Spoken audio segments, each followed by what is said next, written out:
Jump up in the morning, morning. Jump up in the morning, morning. So we go wake up in the morning, morning.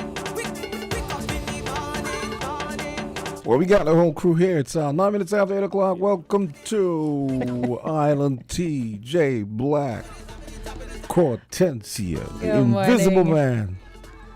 Let's do this. He's invisible, man? Yes. Because people can't see him? Yes.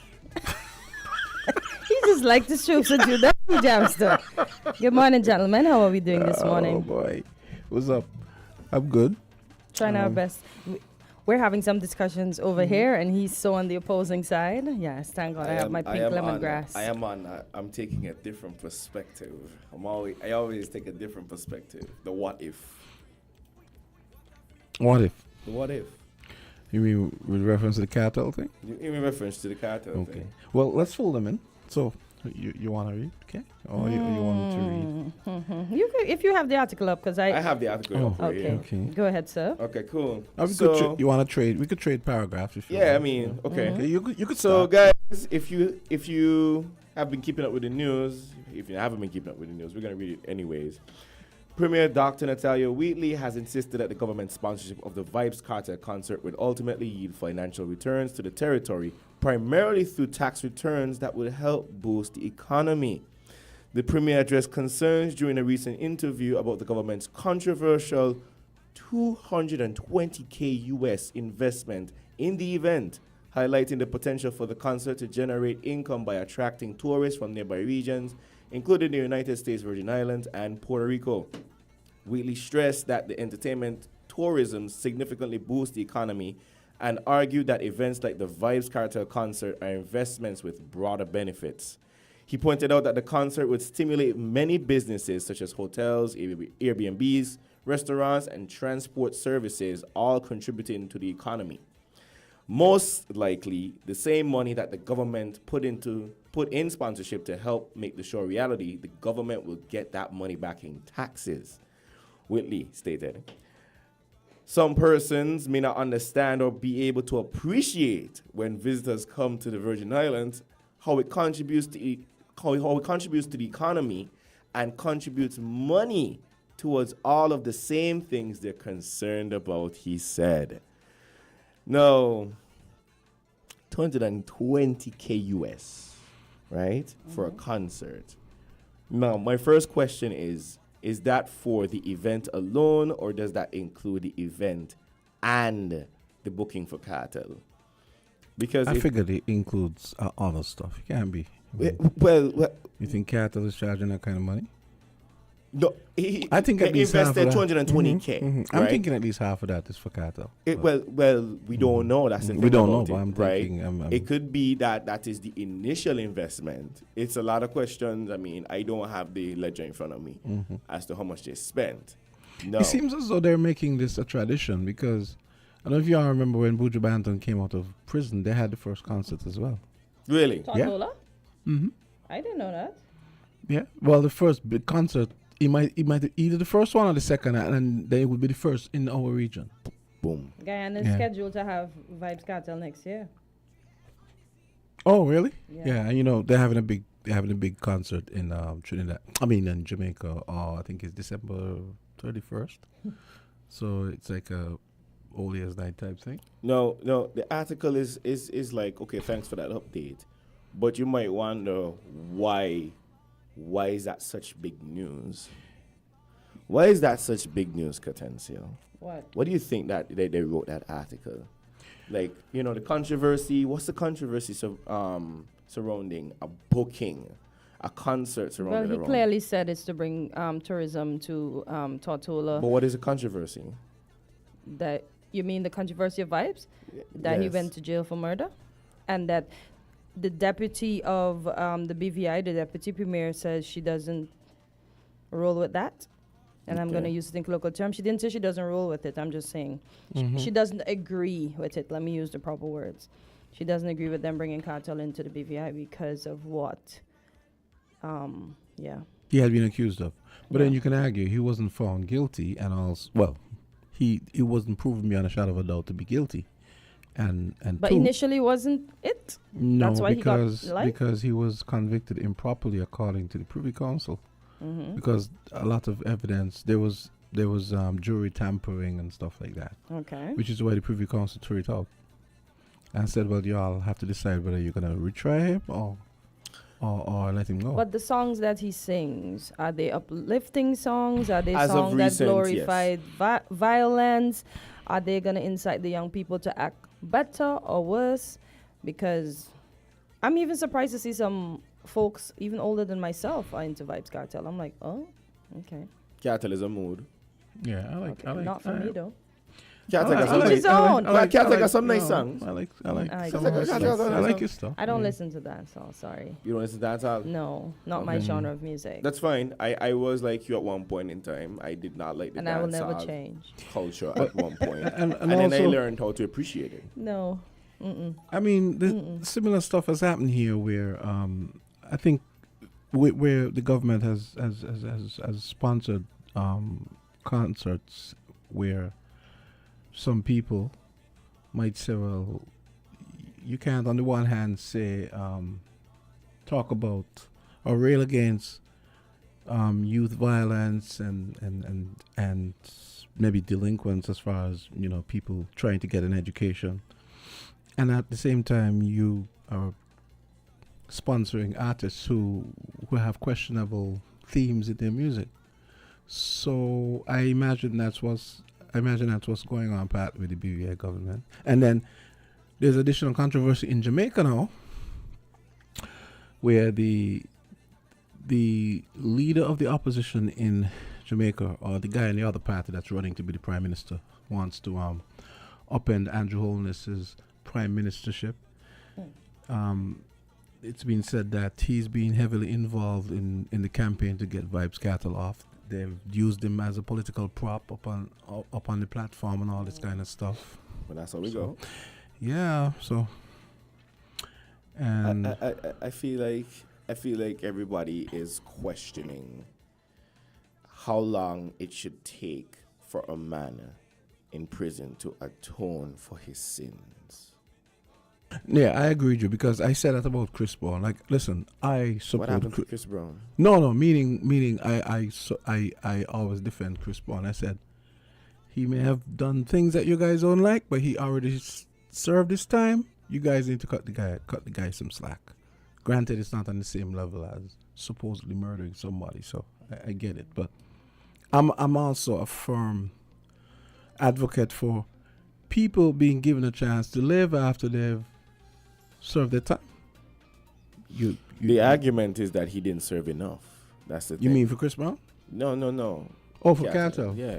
They're saying that he didn't serve Yes, enough. but you didn't. But you had. If you say he wasn't, he didn't do the crime. But you then had a spotty, problematic hold him process to determine whether he was guilty or not, and you did not prove that he was guilty.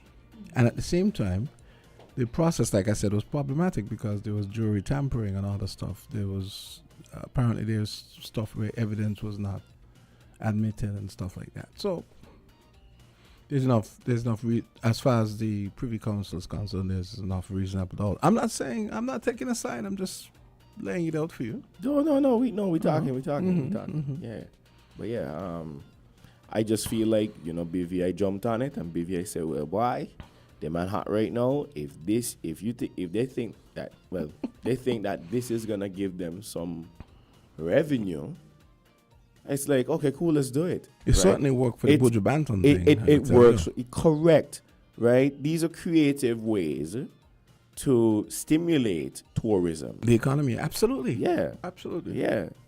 So in that respect, I don't have an issue. The man say, y'all want stimulation. Here's the stimulation. How is it now? Is an issue with somebody that fairly got out of prison, all these things, and oh my God, no, we can't get the Vybz Kartel because he murdered someone.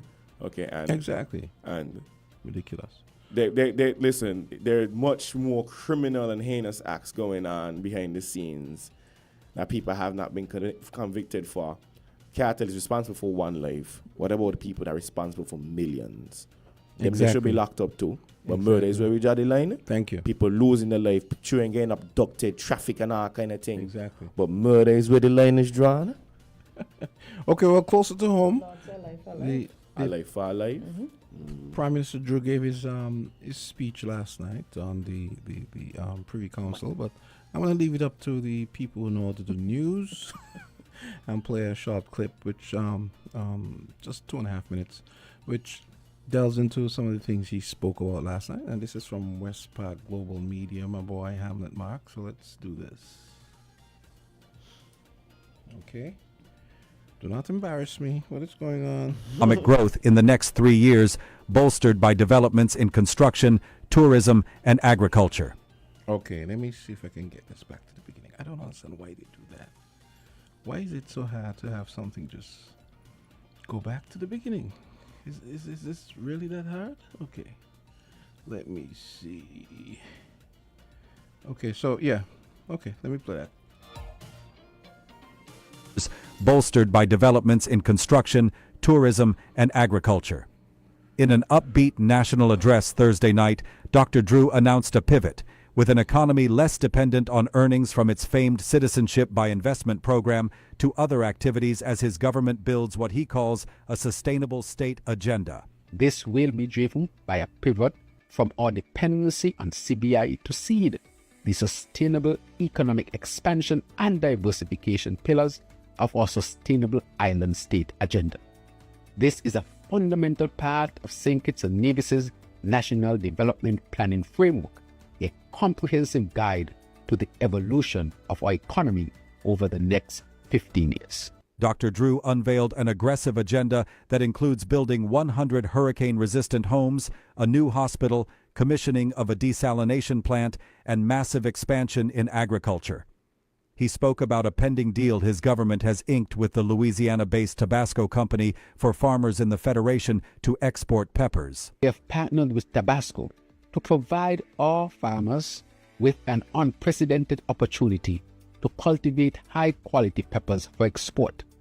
Your government has secured the necessary equipment and location to support this initiative, ensuring that our farmers can benefit from this lucrative global market.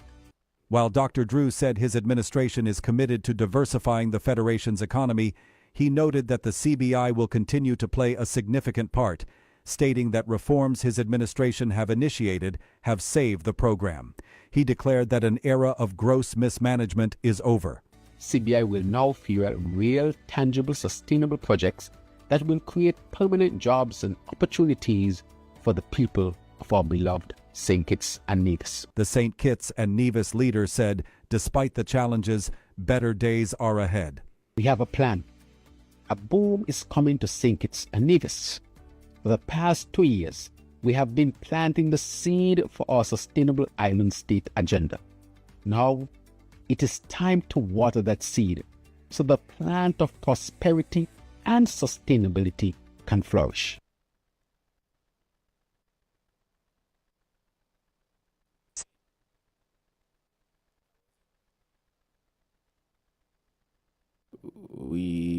That was it. Yeah, but that was strange. It seemed to me like it stopped before it got to the end. But anyway, okay. So yeah, so that was a little report on Prime Minister Drew's address last night. Thoughts?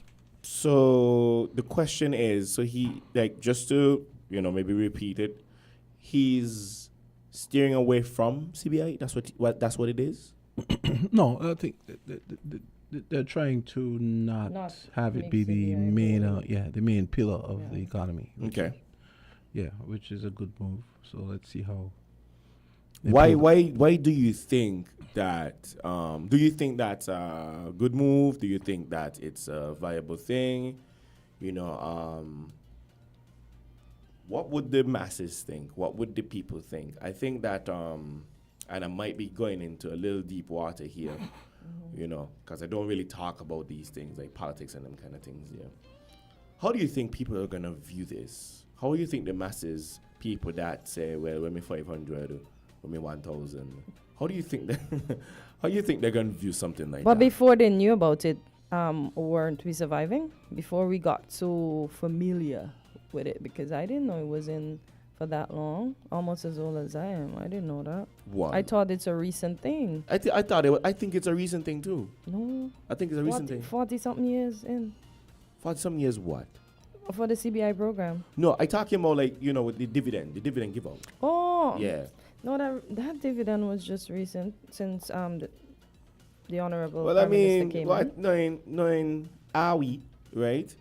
I feel like people gonna be like, oh, so that mean we ain't getting no more 500, we ain't getting no more 1,000. But that has stopped. Huh? We got that twice. Or 3 times.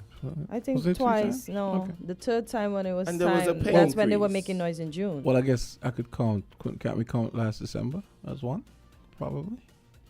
Wasn't it only twice? I don't think we got it twice. And there was a pay increase, correct? Mm. Like For there's a basic the wage first- salary increase, Yeah, right? mhm. The first installment of a pay increase. Okay, Mhm. okay, great, okay. I think the next one is next July. Yeah. If I'm But I mean, think so. before we didn't know that Mhm. particular program exists, the country was surviving. It had sugar. It had a booming sugar industry. Yeah, we don't have the sugar industry anymore.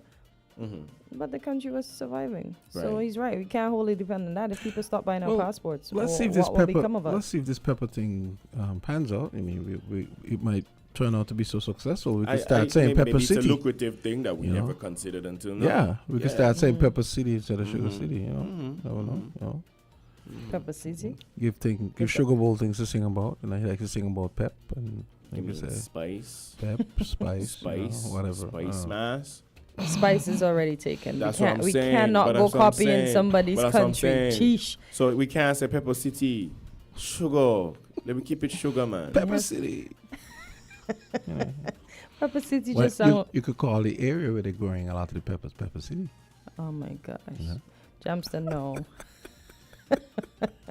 Well, let's see how that goes. Oh boy. Let's see how that goes. I bought some peppers maybe a few weeks ago. Mhm. It was a lot, so I put them in the freezer. Yeah, I wasn't So- seeing seasoning pepper, but I saw. No, some the hot back up. ones. Some Oh. those orange hot ones. Okay.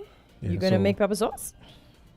No, I just put them in the freezer because I didn't want them to spoil. Because what I do, when I do Mm. soup and so, I'll take out 2 and just throw them in. You know. Mm-hmm. Yeah. Just to terrorize the kids. Oh my gosh. What a dad. No, they like pepper though. They Oh, actually. okay. I wonder like if they pepper, ever make yeah. Hammond from pepper. What? No, but there's some rum. There's some rum you can. Can you no, make Hammond from pepper? But You there's- can make Hammond from virtually anything. Yeah, it's just I fermentation. didn't It's know a that. fermentation. Yeah, just fermentation. Hammond is basically whiskey. So you're gonna make hot? Oh my gosh. I mean, you'd have to have something in there to Oh, kind about of rum. water it down, right? Yeah. But it's gonna be a spicy. Okay. It's gonna be a nice cold medicine. There are liquors with pepper, just flavored with pepper. The flavor of the pepper. Flavored with pepper, yeah. Correct. Yeah, you gotta put in something Yeah. that you could have something that's sweet, something that's bitter, and people that some people would have like. Well, I don't know if you know this, but I don't even know this. I've heard rumors that some people that put like centipede and so in the Hammond. Oh yeah, but You know- the Mexicans put the worm. You don't see the worm in the tequila bottle at the bottom. Oh, really? Yeah, Yeah. I've seen. I think it was when you remember CNN had this program with Anthony Bourdain, the chef, and he had Obama as a guest. They went to Vietnam, right? And they had they have this thing in Vietnam. They have this bottle there, big bottle of liquor, and there's a dead snake in it.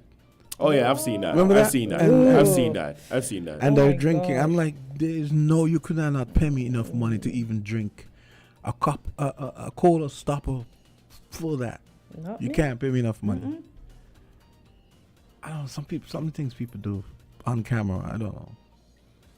Maybe This they're whole really snake. You have a whole snake curled up in a bottle. And What about them people that drink? What's it called? I think it's Sunset. sunset. What's that? Vinci rum? Yeah. Vinci heavy rum? Yeah. Yeah, but they ain't had no snake in it though. No, but It that's might take basically- out your stomach. But that's gasoline. Yeah, That's but they don't gasoline. have no snake in there.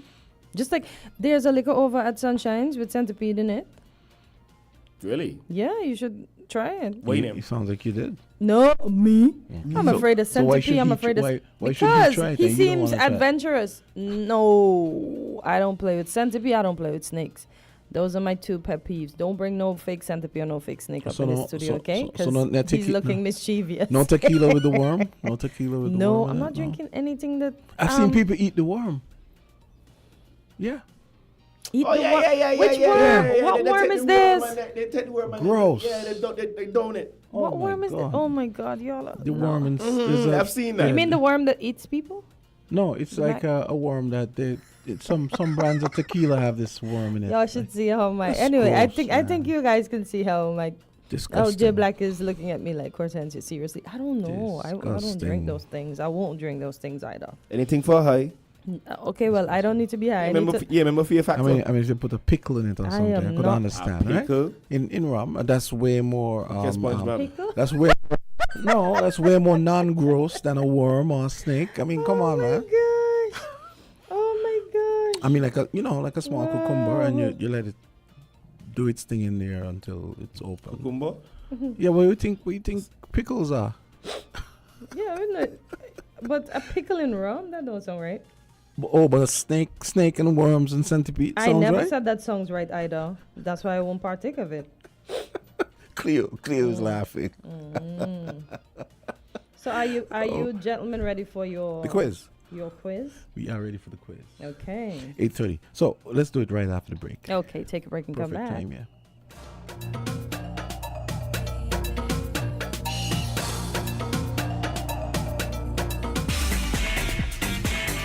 From the South, 98.9.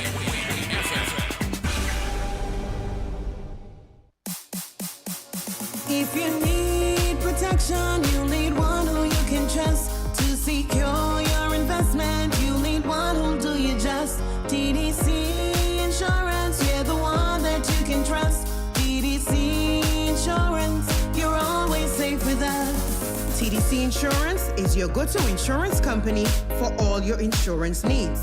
We take pride in offering you the best solutions and ensuring our customers are fully satisfied. TDC Insurance, we take good care of you, guaranteeing you peace of mind. You're always safe with us. Maybe it's the way the brilliant gold liquid reflects our sunshine, or how the bright blue of its label mirrors the clear Caribbean skies overhead. Maybe it's the fresh, crisp taste of this beastly cold beer on a scorching hot day. Maybe it's even the way it brings us all together. But one thing is for sure, Carib is very much a part of who we are wherever we're from in the Caribbean. Carib, it's the way we play. Drink responsibly.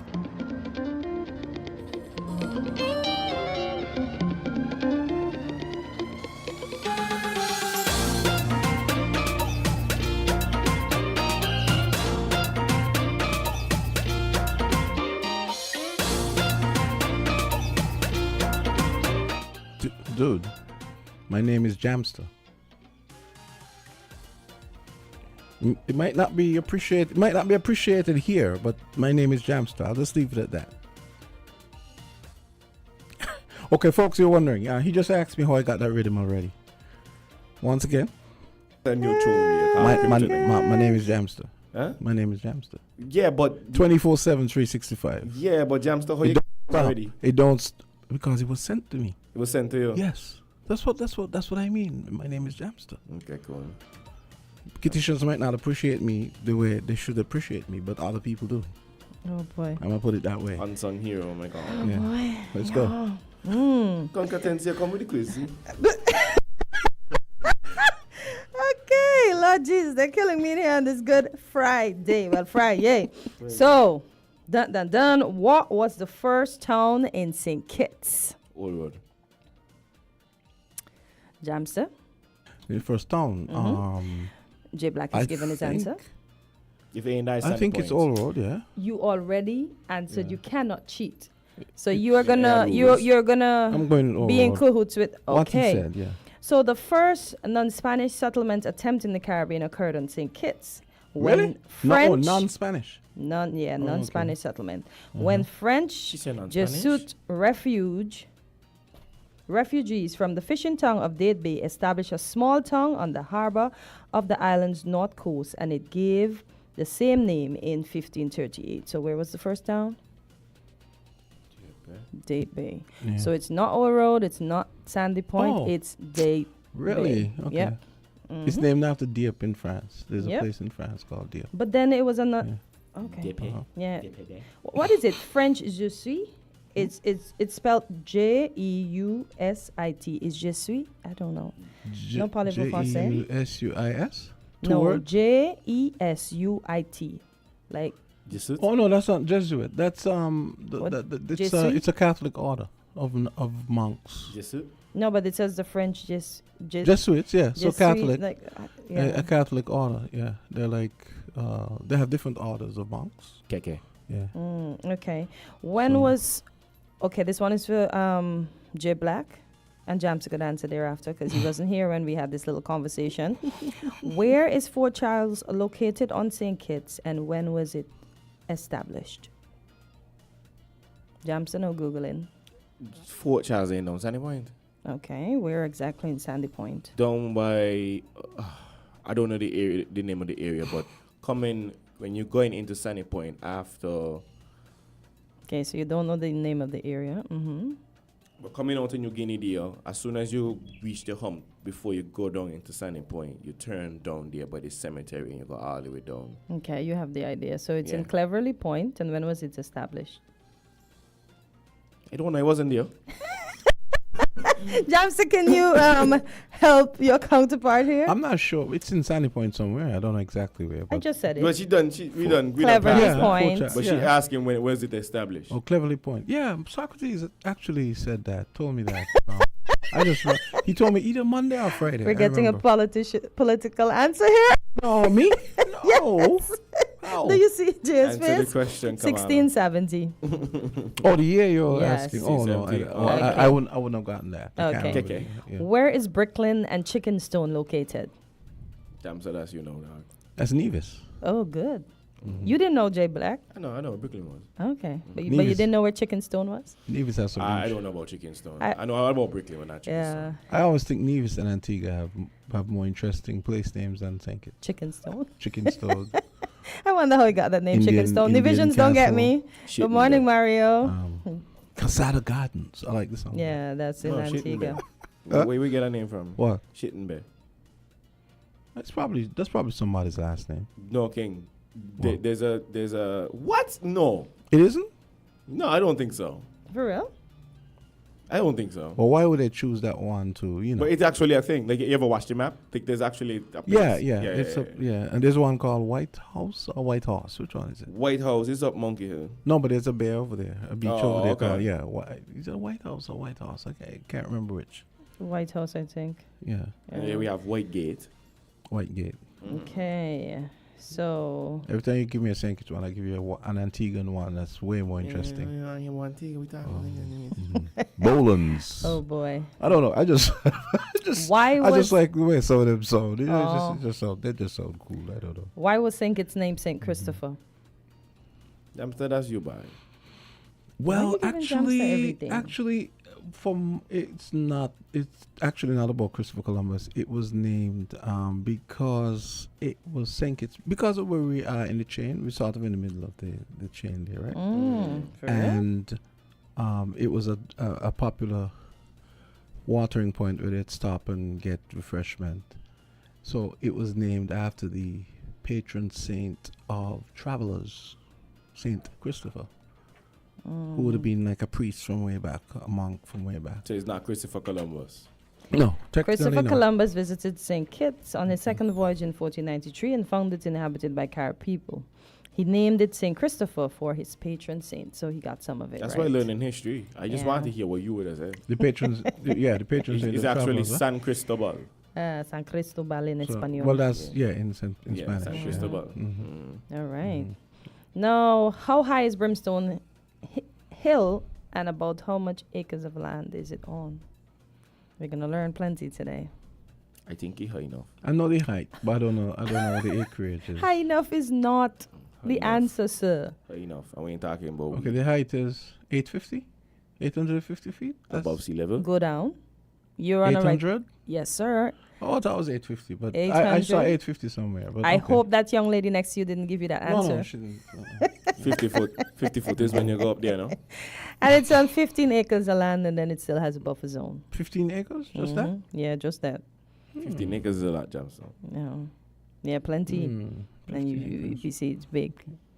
Okay, so we're going to go Caribbean now. We're going to touch 2 Caribbean islands, and then we're going to come back home to our other things we had to discuss. Okay. Who is Maurice Bishop? You gonna let him go? Ah, man. Anybody? Well, he was. I know he was one of the youngest, if not the youngest, prime ministers in the Caribbean. He died when he was 36. How did he die? He was killed by. All of that? Yeah, he was killed by some of his colleagues in his party Well, it's like a Caesar Augustus type in thing. Grenada. Yeah, he was assassinated. He was deposed and assassinated. That's when, shortly after, that's when the U.S. invaded Grenada. Yeah. Imagine his own deputy leader had the coup within the party, huh?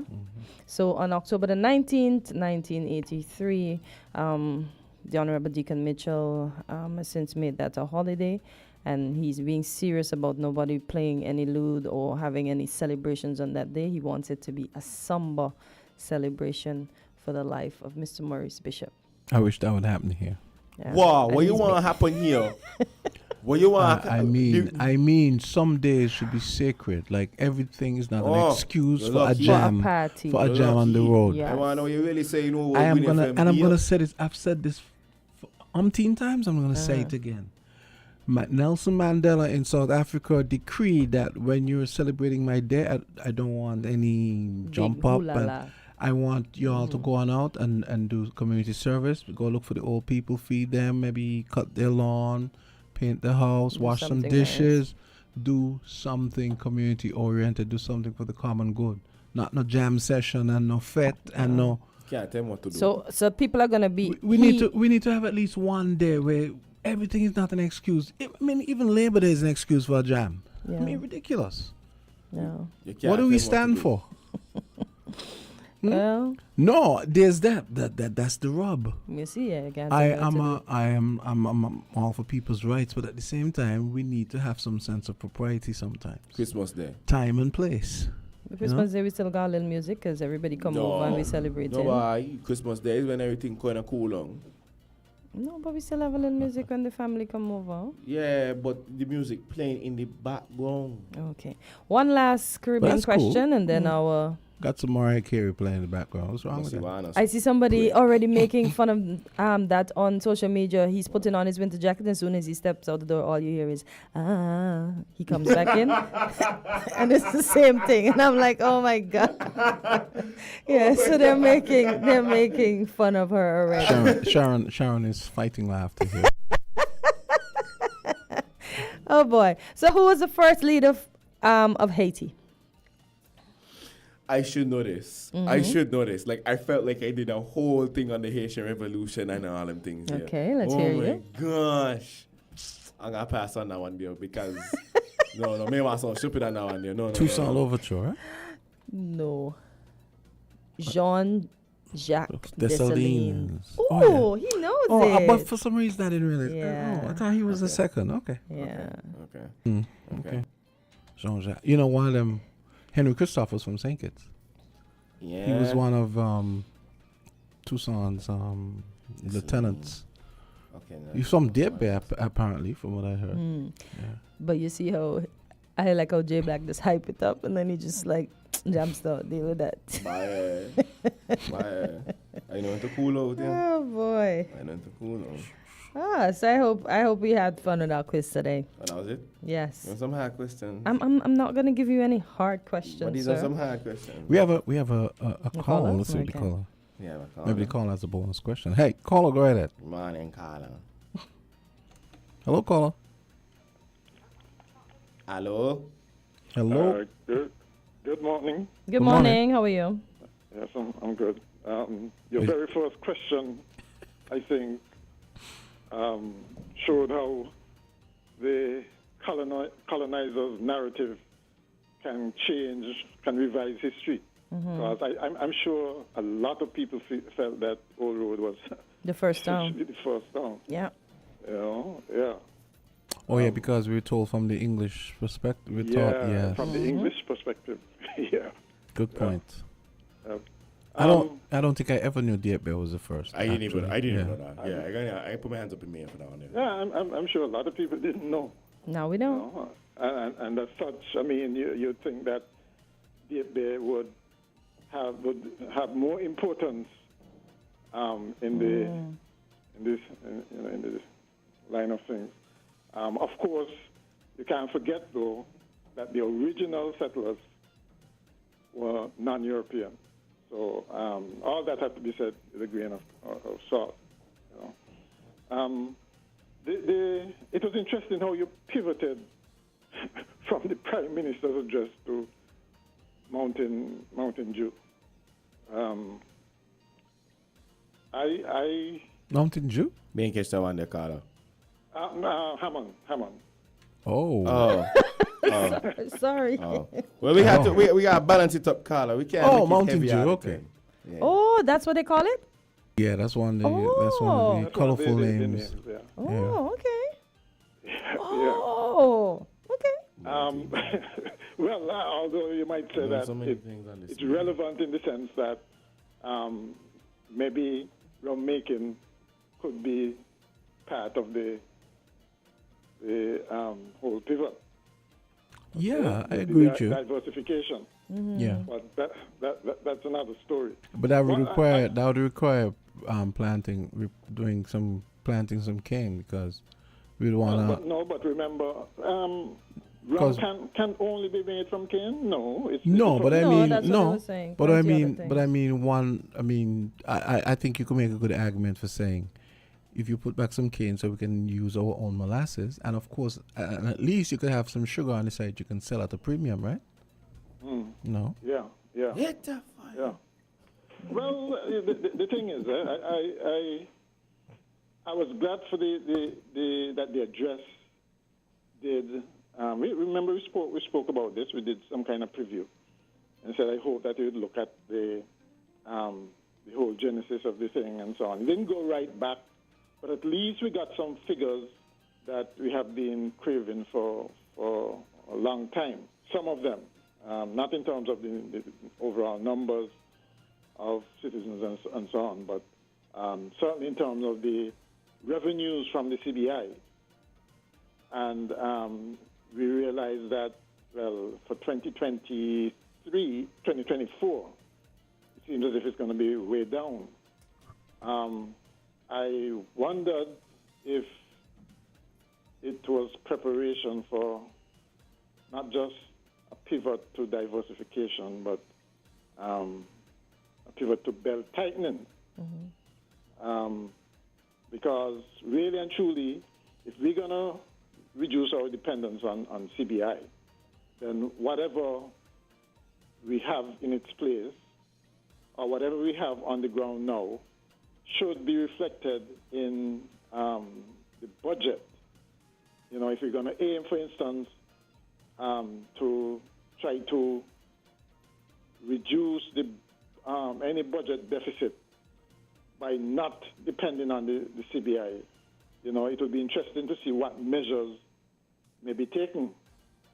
Okay? If you see what I mean. If you're going to cut out the CBI, if you're going to reduce dependence on the CBI, then we're back to where we used to be in terms of trying to make our basically cut our garments to fit the cloth. I think that's or cut the cloth to fit our garments, whichever term it is. But we need, it would be interesting to see what happens in the budget now. That's the one to look forward to. I didn't like the projects that he mentioned as being part of the pivot. Did he mention the school? The school, the hospital. But did he mention the school? Yes. I listened last night, but I don't recall hearing the school. Yeah, he mentioned the school. Okay. The hospital. Now, those things aren't revenue generating, actually. Okay? And so really and truly, they're not pillars as such. Yeah, They're necessary, of course, but when I think of diversification, I am thinking of They're capitals. They're pillars for our human capital. Wouldn't you say? I mean, yeah, school is not revenue generating, but it's an integral part of building our people, right? yes, of course, it's absolutely a part of building our people. But we have to have something to sustain those schools, maintain those schools, operate those schools. If you see what I mean. And the same thing with the hospital. Absolutely necessary items, okay? But they tend to take up, and actually, if they are state of the art, in fact, they take up even more of our budget, okay? So we need something to be able to sustain those things. And so in other words, he did mention to geothermal. I think that was last on the list when really and truly should have been first, because that could drive a lot of the diversification, okay, in terms of once you get that going, it acts as a magnet that attracts foreign direct investment and so on in other areas. There's a comment Trump makes that comes to mind when you said what you said, the fact that he left that for last, the geothermal. But I will not repeat the comment. We might be able to figure it out. So why make us so curious? you can't sanitize it, you mean? Nothing Trump says can be sanitized? No, they might take me off the radio if I said it. So okay, all right. Okay, but yes, you know, it would be nice, I guess, if the fact that we are at least making some money still from the CBI, significant sum, that some kind of liquid dividend was announced, since we've been spoiled in that regard. We expect if there's salary, it's not quite a profit as such, but if there's a windfall of in excess of 200 million, you know, some part of that could have been used for a dividend in advance of maybe whatever belt tightening there is to come, you know, and you have to wonder, in light of the fact that Nevis, the premium of Nevis is basically, it sounds as if it's going to be 100 million or maybe more that he's expecting out of the federal government for the airport. And, you know, there are big ticket items that still have to be done. In the part in the clip that you played, I noticed they said they were going to build 100 houses. I think that probably was an error, or maybe, I don't know, maybe it was 100 houses next year. Yeah, the way it was said, I think the way it was phrased is meaning like that was like the first pass or something. The first pass of houses, or something like that. Yeah, right. Because you know, there was an intermix too of I think at one point it said the plan for the next 15 years, and then it spoke of things that like the housing start, that would be a thing. So, but all in all, I think it was optimistic, and I guess you wouldn't expect anything more than optimism. So you think? I mean, not that I'm necessarily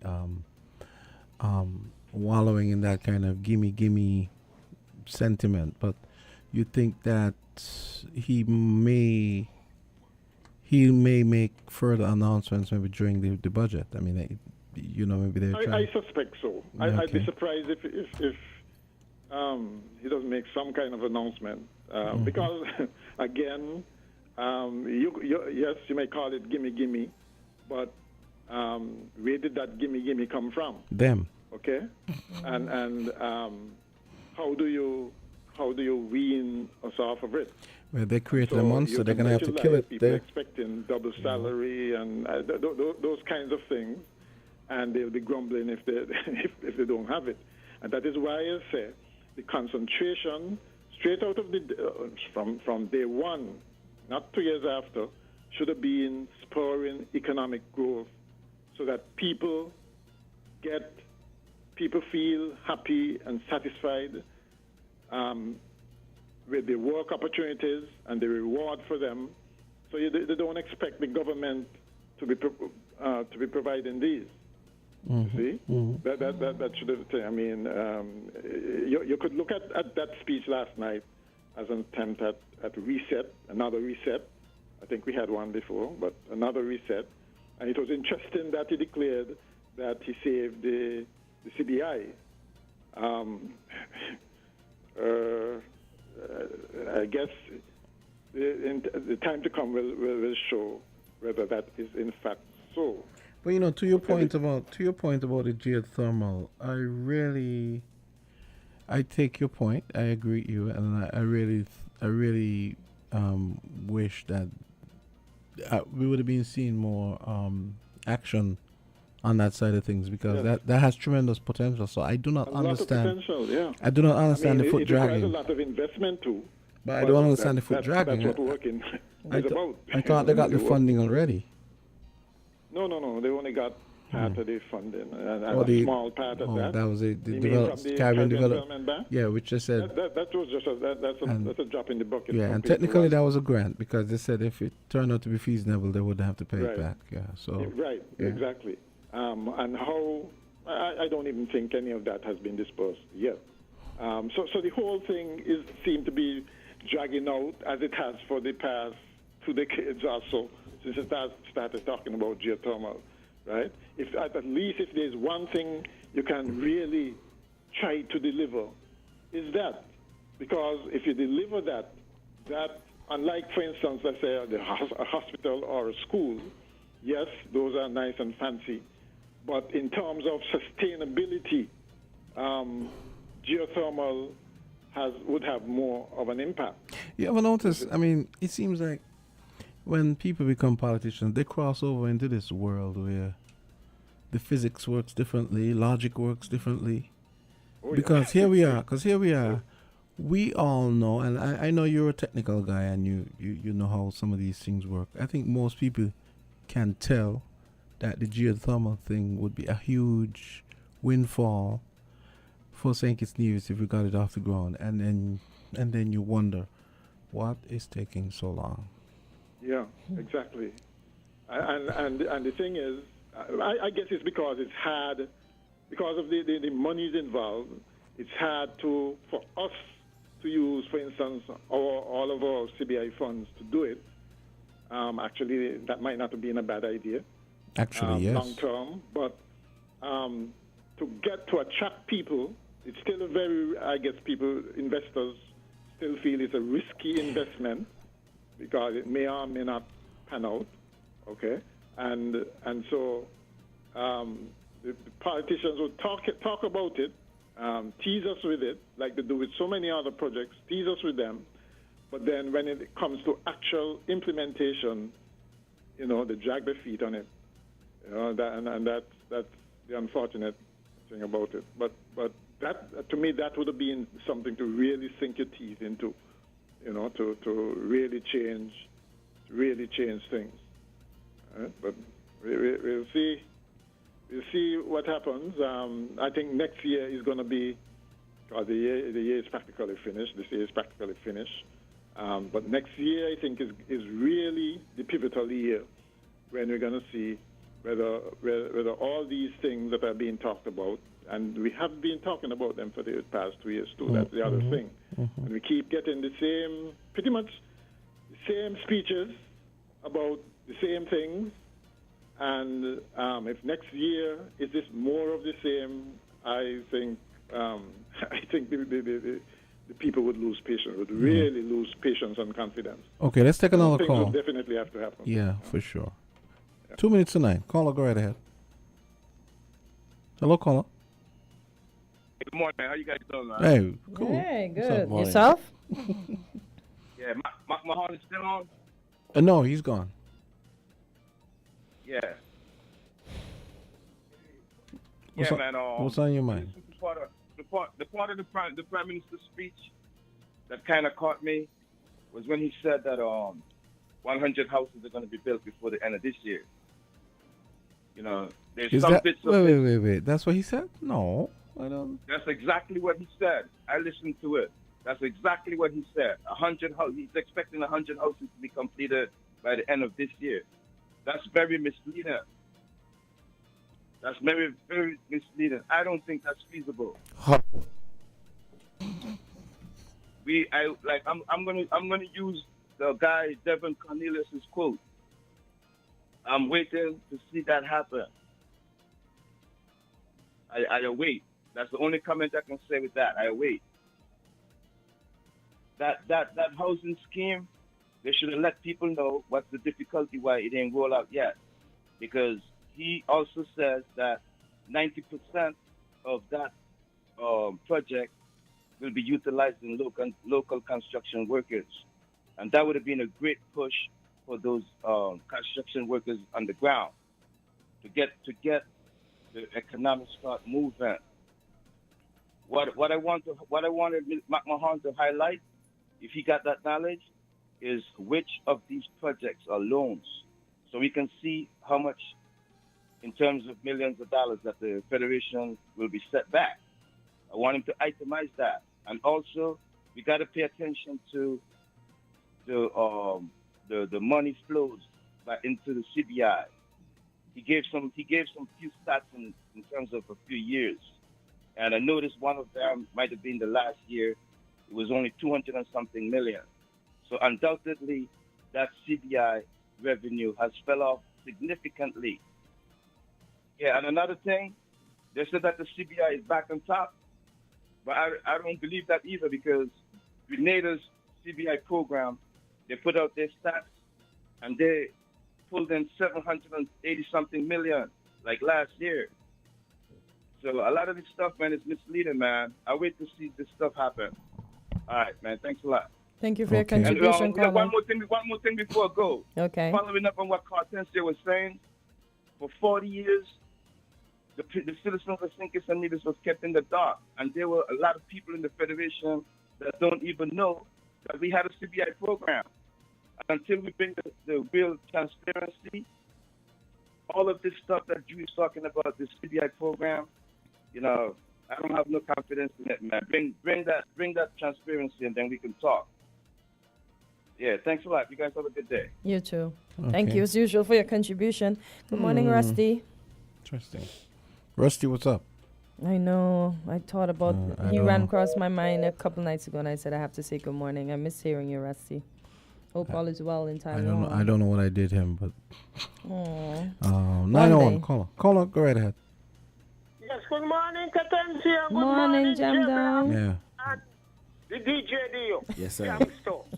What you got the problem, Kortensia? Go ahead, Jamda. The Attorney General told me, give him a month.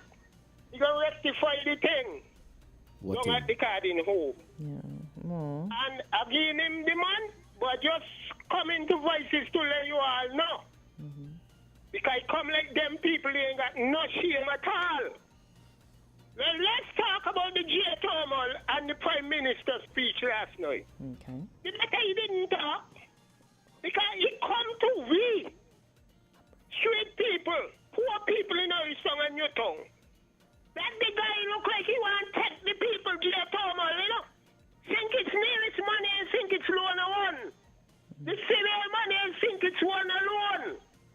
And if he stand up for them through the CBI, I don't think you should try no resolution thing to try and go out there and do things for the country. Use the government. Federal government must lead and assist the nearest local government if they need assistance. It come to we and the road. Clearly, I see it now, clear. Jew them ain't got no idea, they don't know what they're doing. No capital project, and the holding on and the Nevis geothermal. And it's sounding bad, it's looking bad. Because clearly, Kortensia, when you come, a lot of people don't understand what he said last night. We thought that he'd come in and telling us about the latter passport where he said, where he said and get big money from. Look at what's going on right now in the Caribbean with the CBI. St. Kitts Nevis had Grenada lost. Antigua, squabbling, be lost. St. Lucia, squabbling, be lost. Where Dominica was down there a long time. And it come to me from since they start to play the tit for tat politics. The big players them who are not shocking the big people them going to St. Lucia and they're going down there telling them leave the woman alone, try and get back the Chinese woman here to bring back the business. We're supposed to get in almost a month time. We should supposed to be getting almost, let's say, 40 and 50 cards for passport. But we ain't doing so now. The thing gone in, and then coming telling us that. What we want to know, street people, what happened to you and Martin? That is what we want to know. These are the things we want to know. Muslim Jew, have a good day. Kortensia will be back. All right. Jam down. You have a great day too. Wow. So yeah, this is a good time for us to take a break. Yes, and they'll do so.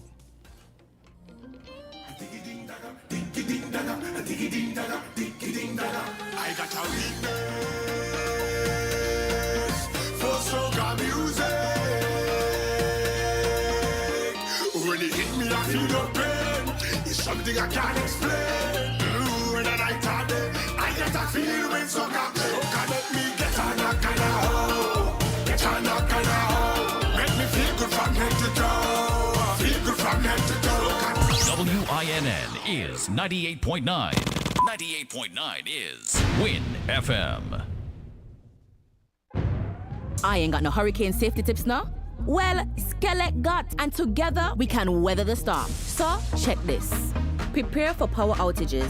Charge devices before a storm strikes. Develop a plan in the event that electricity goes. Learn where and how to shut off your home's electricity. Ensure that there are no trees in the lines near you. If you are experiencing low voltage, turn off the main switch in your home. Do not touch wet appliances. You feel only Nima can give safety tips? Well, Skelett can too. So be sure to stay tuned to Skellett's Facebook page and website for updates about the outages and restoration. For emergencies, our contact numbers are 465-2013, 661-2013, and 600. I repeat, 465-2013, 661-2013, and 600. Remember, with Skellett's hurricane safety tips, together we can weather the storm.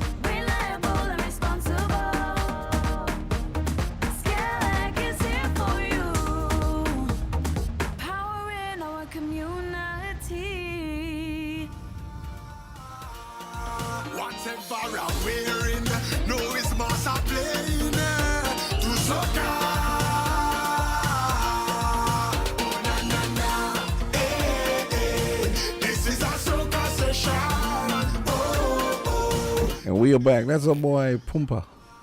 I don't know his voice. I was wondering if it's Bungie Garlin or somebody. No, Pumpa. Oh yeah, sounds Son good. of the soil. I was just telling Jay Black. I saw an article. It was posted in our chat about a former One Direction singer Liam Payne, and they said the headline says Liam Payne, former One Direction member, dies at 31 in Argentina hotel falls. I'm thinking, how are you gonna die just falling in a hotel? Didn't realize he fell off a balcony. Yeah. Wow. Yeah. Condolences to his family. Yeah. I was gonna talk about it yesterday, but I figured most people didn't know who he was, so I figured, And for those of us that don't listen to One Direction. You listen to One Direction? No, I don't. I can tell you one song from One Direction. I remember One Direction from Nickelodeon. But you know Adam Styles, right? He's from that group too. Huh? Adam Styles, that's from that Or group. Harry. Harry Styles. Did I say Adam Styles? Harry Styles. Why did I say Adam? I don't know where that came from. Yeah. And you know, there's always that one person in the group, Destiny's Child. Who's the first person you think about? Beyonce. One Direction. Who's the first person you think about? Harry Styles. NSYNC. Who's the first person you think of? There's a Arab British guy in the group. He was the one that kind of went solo first in One Direction. I forgot what Oh, his name some Malik something, I think. Yes. Yeah. Mm. That's the one that has baby with Gigi Hadid. And then when you think about NSYNC, who's the first person that come to your head? What's his face? Just Timberlake. Yeah. You see? What Wow, about Timberlake? Timberlake? Oh, Justin Timberlake. I said Timberland. What about Backstreet Boys? Okay. No, nobody knows that one. But I'm just saying to say there's always the one person in the group that stands out. When you think about Drew Hill, who do you think about? Who? Drew Hill. You don't know Drew Hill? No. Jamsta and Jay Black don't know Drew Hill. Drew Hill, Cisco. Cisco. The Thong Song. That's the first person you Tell think her about. something. I grew up in a Christian home, asking about gospels. And Well, we all of us grew up and hymns. all We of us never grew up listened in to them Christian songs. homes. You notice he's allergic to American music. When I play American, he said, "Oh, would you play soca bad or something?" Man? No, he shouldn't be allergic. He's a trumper. Allergic, yeah. We're allergic to American music. I want something Caribbean. I put it like He don't want it. But listen, he's a mess. I imagine like if he comes. Mind you, he grew up in a Christian home, but he loves dancehall. If he comes to jam, if he comes to jam, Kamala accusation. If he comes to jam, I'm doing it. I say I'm playing Drake. He comes and say, "Man, put on some Small Axe, man. What Drake? Small Axe. Me never say Small Axe in your What would you say? I said, pour some soca. No, I was teasing. I was saying that I'll be playing for a session, and you probably come up and tell me when I'm playing non-Caribbean music. You probably come up and say, "Man, take that off." Yes. Okay. Jay's a mess. Yeah, royal mess. So what else is on the agenda, gentlemen? They think it's Carnival Committee support for the Calypsonians. Jam Stadium. We gonna touch that one there right now.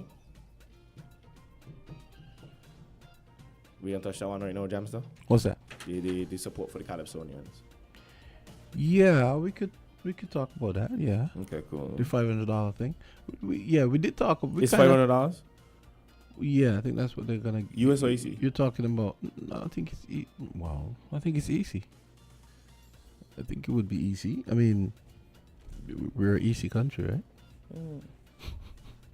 Speaking of which, what do you think about when you go to places and the prices are in US? Let's say you go to a restaurant and Give me here.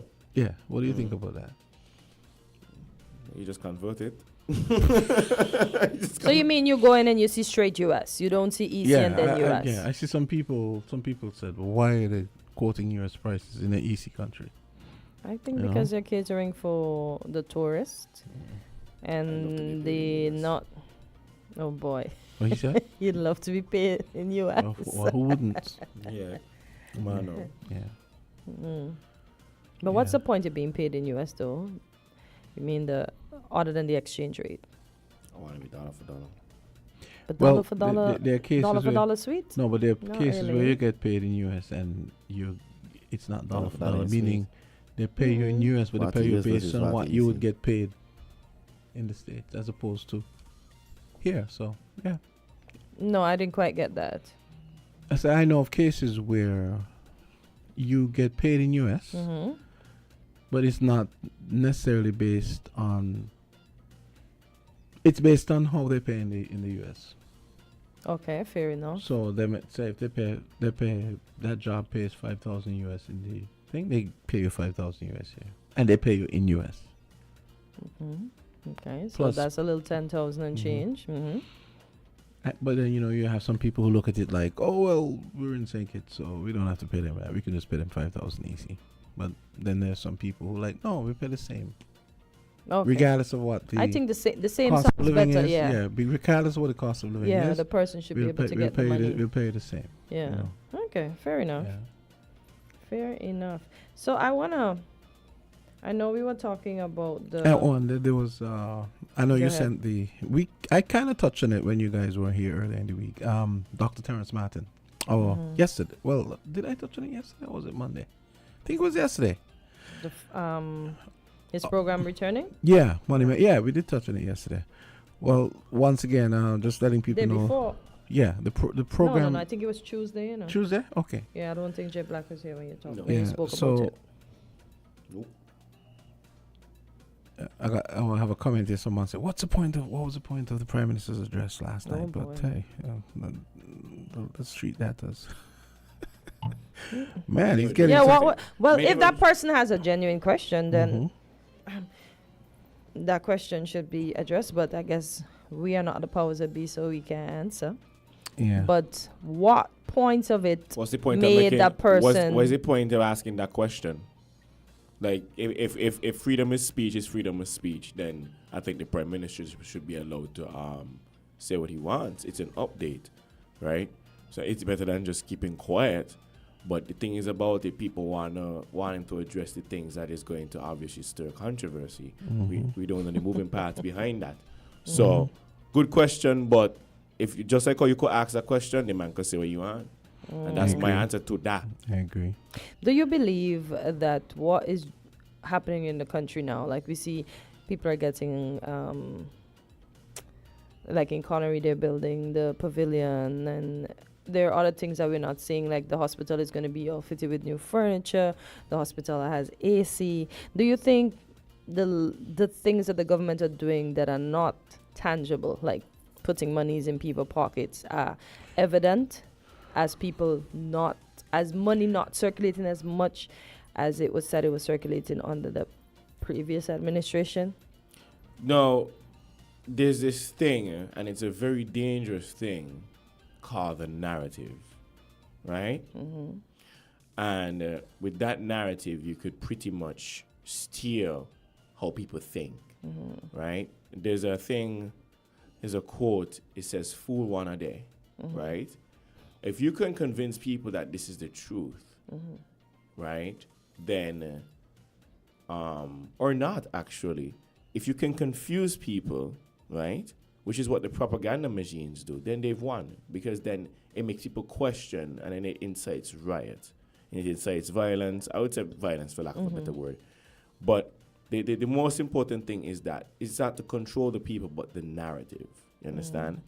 Now, I can agree that, I feel like, a lot more things can be said, but at the same time, you have to ask the question, why aren't these things being said? Because, again, a lot of these things probably have moving parts that maybe can't be like, well, this is what's going on. Because you say one thing and then everybody's just like, but what about this? But what about that? And it's like patience in time to come, right? And I'm sure there are great answers for why things are going the way they are. But, I mean, if they're great answers, I just feel like they should just come out. You see what I'm saying? I mean, just come and tell the people. Just come and tell the people. Right? So do you think more money in the pockets is better than developments that are not basically being paid attention to? I don't agree with more money in the pocket.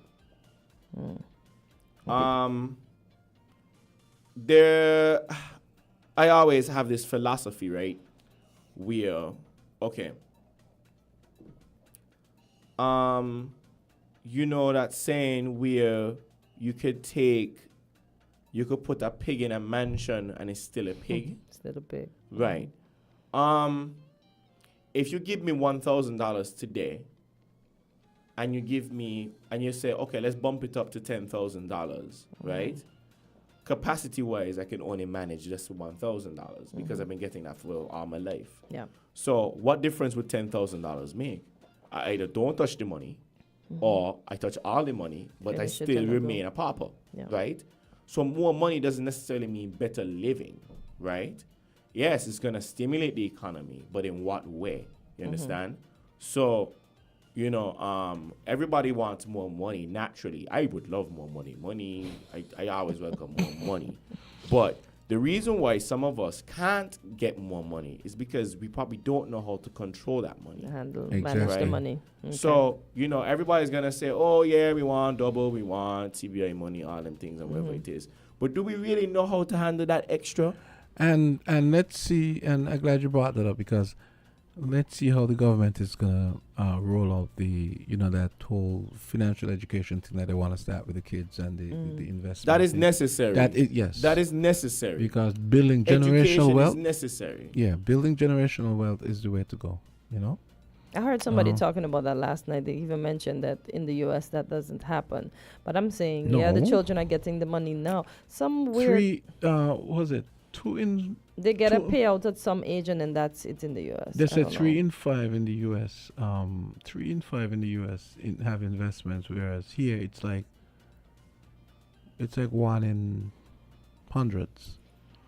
But is it that the U.S. government enables them, like how our government is giving these children a start, so when they get to a certain age, they can continue the trend? No, it's not that. It's totally driven by the private sector. I mean, the European culture is different. They've been at it a lot longer. They've evolved to the point where they've come up with all sorts of financial instruments to create wealth. Okay. And that's something that we've been cut out of for centuries. Okay. And we're only now just becoming wise too. And we have a long way to go. I mean, you should have heard the Money Matters yesterday, the rebroadcast, where they were talking. Dr. Terence Matthew was talking about the fact that in our culture we look at money as, we just want to keep it on the bank, and we're very risk averse. Whereas we would that's how we were raised. Yeah. Yeah, that's how we were taught. Yeah. Save your money. Nobody never told us you can invest your money. And I find our ethnicity of people, most of us tend to not want to take risks when it comes to our little dollars that we have. Exactly. We prefer to keep it because safe. we don't know how to. Caller, good morning. You're live on Island T. Yeah, because we weren't taught. Good morning, good morning. Good morning, How are you? How is everybody? Good, thanks. Yeah, well, I am giving God thanks. Now, I tired check the station to hear this speech. At what time did Dr. Joe come on? It was about 7:35 or so, I think. Because I was checking 6 o'clock, 5 o'clock. No, it was supposed to be 7:30, but it came on a few minutes late. Not that late, but you know. But is it possible for you to replay it during the break? No, we didn't bring it. It was ZIZ, and I listened to it on ZIZ. I didn't hear it. Okay, Judge, I didn't hear. Yeah. I like that. I like that. However, to my good friend JB. We might try and replay it. We might try and replay it during Voices. All right. Yeah. Tell me.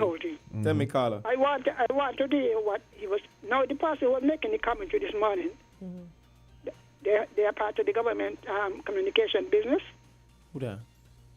Huh? Who that? He's a journalist from somewhere else. No. That's the Carib Update people. Yeah. I miss a lot. Now, I think the 100 he's talking about is NHC, you know. 'Cause one of them said NHC was building houses. You understand? Yeah. Yes. Not the East Coast people. Oh, I see. So what's going on with the East Coast thing? So that's something we probably need. I tell you something with the financing. I heard it on another station. Maybe it's one of the Windward other station. Remember I told you, I think it's the government thing said, because they larger rooms and bigger houses, they had to go back and refinance. That's all mixed up to me, eh? Because if you can't build 2,400, you could build 2,000. You understand? So that there was some tightening in the finance market in China. So China was cutting back on some of the loans. You see, when we're talking about information, when you start with propaganda, you can't be trusted. Because anything at all you say, for what they said during campaign, I don't know why they don't get good advisors. You have to account for what you say. No, I'm glad you brought that up because, you know, how I'm always singing this song about Mr. Drew he needs a financial technocrat. He needs a junior minister of finance. I tell him so, you know. I tell Dr. Douglas. And you know, and here's the thing. The U.S. government just hired, specifically the Department of Housing and Urban Development, just hired our Dr. Terence Martin. He's a lecturer at Finance and Economics. And you know, he said it. Right, remember, he complained how he approached the government. Yes. Mississippi. Yes. No, they come and said, Yes. you know, we have a thing. I mean, yes. all of them get payback, you know. No, you think the U.S. government is going to hire him if he's an idiot? But he can't. And he's qualified. Exactly. Experienced. Exactly. And so we have our people, you know. We're looking for people who do us a favor to do them back one. Wow. And the CBI, what did he say about the money? 200 and what? CBI. Well, You have to convince me of that. yeah. My Miss Henry, my exhaustion is kicking in. No, I'll tell you something. I'll tell you all, go on to the IMF website. Go on to the IMF website. Yeah. They have the country report. Look for St. Kitts. At the bottom of the analysis are tables. I'm sure Jebby could do that. And you asked Miss Weeks and the other one. Read, the table actually tells you, because the government does tell them what they don't say down here. They tell them what the debt is, what the expected debt is, what the inflows are. They're in the tables. Because he can't convince nobody that it has 200 and something and you're number one. Number one what? It don't make sense, you know? It don't make sense. Because that is for the last 3 years, right? We said up to when? In the government estimates, we must learn to read the documents then. Go online on the MOF.KN. That is the Ministry of Finance website. The documents are also there. The estimate, the record of estimate is there. Expenditure there. The debt thing is there. The information is there. But because a lot of us won't read, we can't read. Because if you could read, you'll understand what you're doing. We're just waiting for somebody to interpret for us. By the way, I have a lot of books to give away. I tired half of people come to my house, get books for your children, you know. Or textbooks. Reading is important. You see Jamsta. You see why he's so eloquent and fluent. Who? What Jamsta say? No. He said who? Somebody said he used to learn a word every day. No. So y'all can't fool him, you know. That's Can't twist the word around him. Oh, God. Here You we used to go. learn about every day? That's what I said? Anyway. And I am glad to hear Jebby say he was in a Christian home. Yeah, for real. Yeah. You know, a lot of us would have said, but not there to show for it. And I agree with you with Jamsta and the music before I go, because I'm going to go soon. Yeah, a good mom. You, they'll be there playing all kind of people story. I just say, when you play some calypso. Me? God bless Jazzy D. Oh. I asked Eliza for some because they didn't buy them. Good Caribbean saying it's all calypso from 1960 whenever. You know, mix them up. Your music is good, right? May I say your music sound bad. Like Miss But Henry. it is non-cultural. I mean, if it is black people, I could stomach some of it. I just say, look, every time what Jamsta and some, what you don't say? What do you say? What you don't say when you're introducing yourself? I mean, the mix sound good, but the mix lack connection to us. Okay. You're reinforcing the people's ideology on us. Anyway, I big you up with the words, right? And your eloquence. And none of them on the thing could beat you to it. Oh, don't say All right that. then. Okay. God bless. All right. There's one thing I wanted to think before we do fireproof. Burl made a comment here, and I was Please read it. Yeah, I was it's actually. for Jay Black. Who? No, it's about it's about the early voting. I was curious because last night I was asking my wife, But right? Jay Black is included. I was asking my wife what she thought, right? What happened? No, I was last night. You know, I was looking at the reporting about the huge record turnout for early voting, right? And one of the places that they were pointing out is North Carolina, where Burl lives. So Burl said, I voted early yesterday in NC. Kamala on the way. I thought Jay Black should know. I wish, but it will be close. So, Burl, could you write a comment telling us what do you think the early voting portends? What does it mean? Because I was asking my wife last night what she thought, because record turnout, and then North Carolina had that hurricane, and some people are maybe a little salty at the government because of some of the lies Trump was telling. So I'm wondering, because my wife said Trump. She said, well, maybe Trump. Although we know that in the past, Republicans have never really been into early voting. Although they may have learned their lesson, and I don't know. doesn't Camelot nothing all not the way. yeah. This is nothing. Nothing about this makes sense. Thank Because you, you look at his behavior. Last night Trump was at this Catholic thing, this annual thing where apparently it usually happens around the time when they have when election and campaign is on, and usually they have the two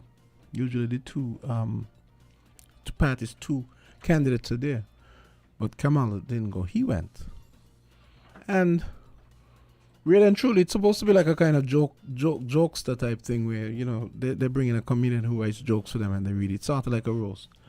But Trump, honestly, some of the jokes were funny, but there were a lot of people sitting behind Trump, boy, and they weren't smiling at all because, I mean, in the context of what we know this guy to be, the way he behaves and so on, the jokes might be funny, but then you realize that this is how the guy pretty much talks all the time, you know?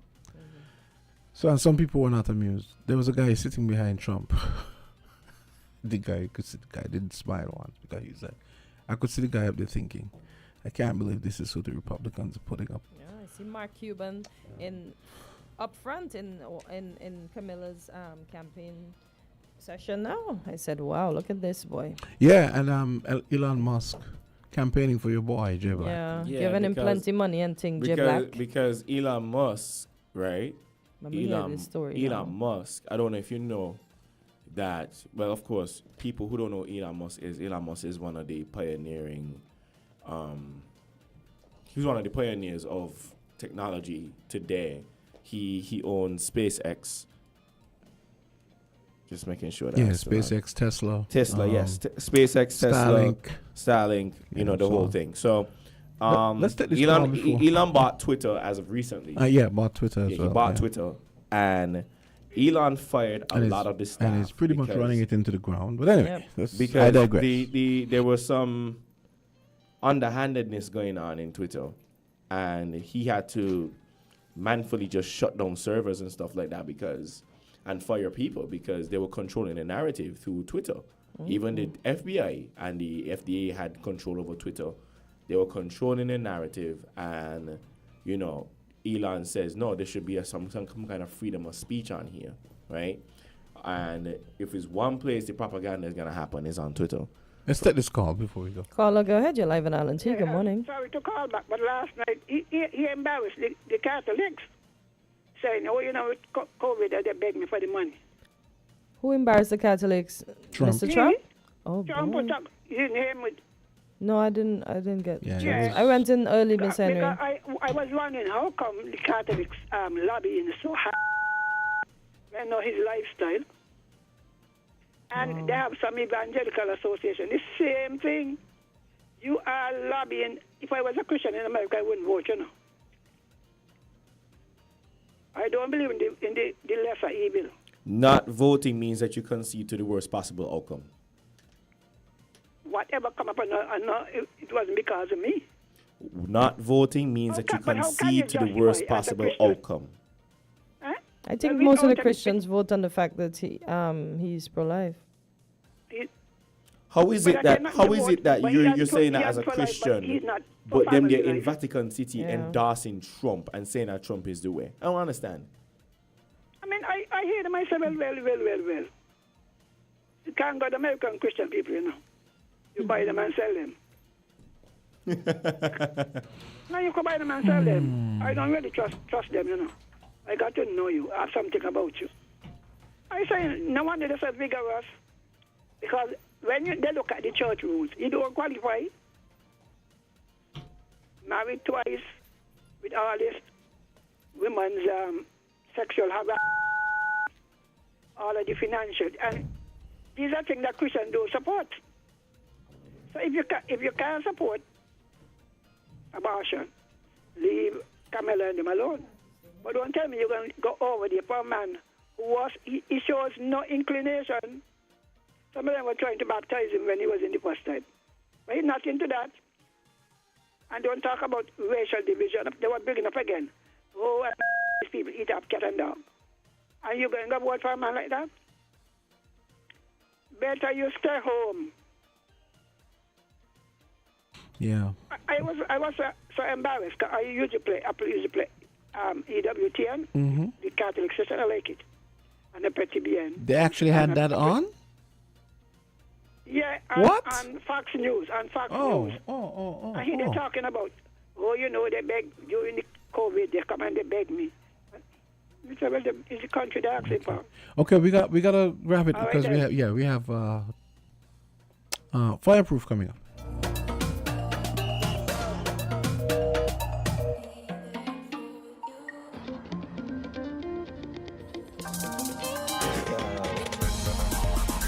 We're different. We're 98.9. 98.9 Win FM. Oh, I've got this feeling to high five the sun, dance in the rain, and have my scoop of fun. I'm on my way to flavor my day with something new, and I've got room for you. Let loose and live a little, get close and share a little, give in and taste a little. You'll fall in love with creamery novelties of life and live a little. Get close and share a little, give in and taste a little. You'll fall in love with creamery novelties. Enjoy Creamy Novelties Ice Cream, distributed by Rams Trading. Live a little.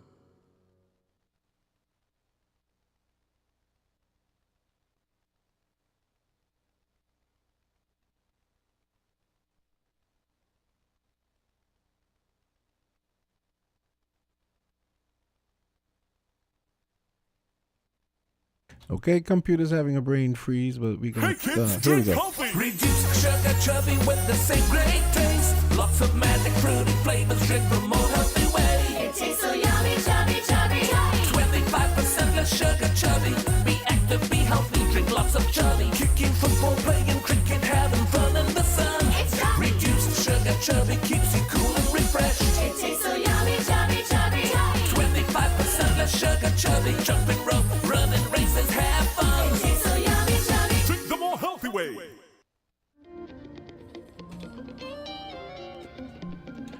Well, it's time for Fireproof. It's 9:36, and we say a special good morning to the officers. And here's hoping you guys had a fire-free week, right? Yes. That's good. Good morning. Good morning. Good morning.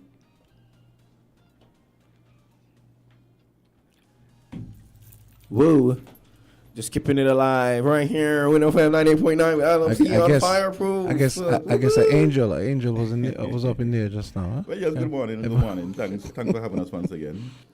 Welcome the listening and viewing audience to once again the Fireproof here on Win FM. Well, basically, yes, we had limited amount of fires, but I don't know if you have been in on social media. You know, Ministry of Education had is having a school safety week. Yeah. And throughout those presentations, we have seen fire rescue services out and about. So that bring back the conversation. We want to debunk the notion that, the negative notion and thought that fire department just sit down, get fat. And play domino. Play dominoes. That's what y'all do? No. I tell you, that's what we do not do. Right? I'm debunking that myth. So they don't play that. Right. So we have been out in the public. Once we are not putting out fires, we are educating teachers, we are educating students. Because the School Safety Initiative is aimed at promoting and reinforcing the importance of maintaining safe learning environment for all students and teachers. Right. Okay. So tell me some of the activities. Well, some of the activities, let me congratulate Mr. Pablo Gum from the Bastard District. He has been out at the Tucker Clark Primary School, Beach Allen Primary School, Holiday Smith, that is Irish Town Primary School.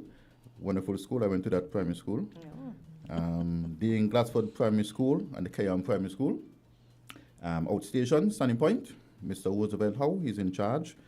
They went to the Sunny Point Primary School, the Primary School, St. Paul's, and they'll be going back out again today. Over in Tabernacle, Mr. Howe again doing some marvelous work out there. They went to the Sadler's Primary School, the Tabernacle Daycare. Joshua Obadiah, they should be there presently. And sometime this afternoon, they'll be going out to the Violet Petty. Some of the lessons are the use of fire extinguishers, educating the students and the teachers about implementing a evacuation plan and testing it at least one per month. They did several evacuation drills, live fire training, fire drills, treating of minor burns and cuts. This all tied into some of our St. St. Nevis Fire Rescue Services summer safety program that we recently held, as it relates to road safety, traffic safety, fire safety, water safety, natural disaster, CPR, and others. So I just want to congratulate the Ministry of Education for such a wonderful initiative. It shows that we are partnering with the ministry as it relates to ensuring that the young generation, the future of our federation, have the basic concept and basic knowledge of safety now that they are young. So as they grow older, they will educate their parents when they go home and the entire populace. So basically, that is our main focus. We can have persons calling, because when we do bad, persons calling and tell the fire department you're doing bad. So once we are doing good, we expect that the general public will call and congratulate us as well. So we have a more unified approach in all of this. So I will pause here and entertain question and ask Mr. Hodge to give some updates as well. Well, tell us a little bit more about this school's safety initiative, what it aims to do, and what the program entails when you visit the various schools. Well, it's all about safety. We have the Coast Guard. As of yesterday, the Coast Guard down at the Saddlers Primary School. We have the fire department. We have the police. There was a simulation down Saddlers where someone get knocked down while crossing the pedestrian. You had nurses and police and the EMS and those activities getting involved, see the person getting treated on the scene. We have the same Saddlers yesterday. They had a live fire on the grass in the open area, and the principal of that school went out and took our hoses and water and extinguished the fire, having the children there looking on, so marvelous and wonderful. So it's all about, as I say, monitoring safe learning environments and ensuring that they have the basic concept of all of these ways in which they can be safe and keep safe, whether at school or at home or wherever they go. So what are give us some details about some of the things you would go and tell the students, because I remember when I used to go to boys' school, we would have that happen every now and then. The firemen would come and the police would come at other times, and they would go through things. Oh, don't play with matches, blah blah blah. You know. So I just wanted to hear what you guys do. Fire safety in your homes. Firstly, the emergency number, call 911. When to call 911 or when not to call 911. We call 911 when there's an emergency, not when someone is outside playing in the rain. If you understand the concept, to show them the level at which they need to call. Shooting, stabbing, fighting, these are the reasons. Fires, somebody lighting fires, when to call and when not to call. Fire extinguishers.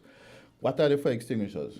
Small portable devices used to extinguish fires in their incipient stage, very early. The types of extinguishers that are used on the various types of fires, we have the acronym PASS, pass. Pull the pin, aim at the base of the fire, squeeze the trigger. Once the media starts to be released, you sweep from side to side until the fire is out. We also encourage them to get smoke detectors. That is a little siren that goes off when smoke is detected. They know that. So once there, you have already put their evacuation plan in place, the family evacuation plan in place. So you'll know exactly what to do. Extinguish fire, or leave and call for backup. And then once they go outside, they'll meet at a certain area, a vulnerable point, a meeting area, where we have a roll call, make sure that all the family, our teachers, our students are present.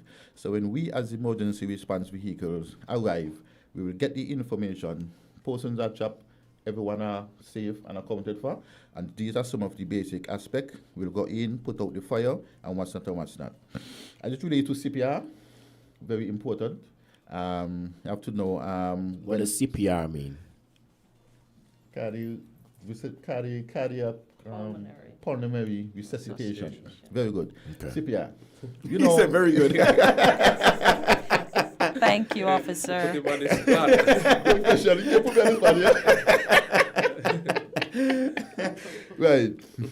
So yeah, we don't have to know like when to carry the CPR, what to do. You give your when you compressions.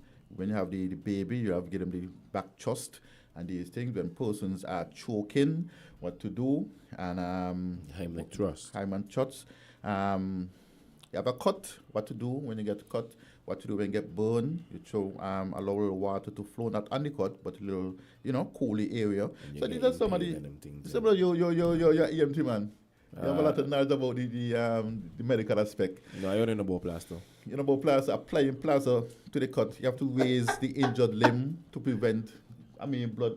So there's a lot of aspect about these things. And once the children get this at a very young age, I can tell you, when they grow older, they want to be doctors and fire officers and this kind of aspect as it relates to safety. Is that your ringtone? Why is it? That sounds like a fire alarm. A fireman has a fire alarm ringtone. Yeah, what's going on there? Come on, man. Obviously not. Come on, you're taking this thing too far now. Come on, man. It's 2024. Here's a question for you, officer. If one is to decide that they want to learn CPR, right? Where can they take classes, or is there a course available, on the island, and how much is it if that's the case? Well, to answer the question about the course, Miss Fo and the Red Cross Department do offer CPR courses, and the fire department, that's where we attend our CPR seminars as well. Or it is offered to us through the Ministry of Health, through the nursing school at the facility just in McKnight there. Yes, some of us would have done courses there, and CPR was included in that. But in terms of the cost of the course per se, the best person to contact is the department is the Red Cross department. Red Cross. And I think Miss Fo would be the one dealing with that. I know Miss Fo. Yes, she would know what prices they offer, but we don't. Let me ask a question. The schools, do the schools have fire extinguishers at the moment? I just wondered. Yeah, you asked that question already. I did. Not today. Not today. Oh, I asked it before? 2-3 weeks ago. But do they? Same answer. Some of the schools do Okay. have, and He's it's the good to same see that. person. It's good to see that the Ministry of Education would have taken such a keen interest in having this safety week, and as part of the safety, I'm hoping that they choose to outfit all of the schools, especially in the kitchen and office area, with these fire extinguishers, which are well needed. But again, some do have, some don't. Right, correct. So in terms of you said there are two other government agencies that assist y'all with joining that. You said it's the Coast Guard, and what was the other Coast one? Guard is Coast water Guard and safety. police. And the police. So how do they contribute to the program? Well, the program is about safety. So the Coast Guard, as Mr. Clark would have said, would have done the water safety, and the police always come in and assist with traffic safety. So they go ahead and teach anything to do with the crossing of the road, what safety on the streets while using motorcycles, if you're using those scooters and so forth.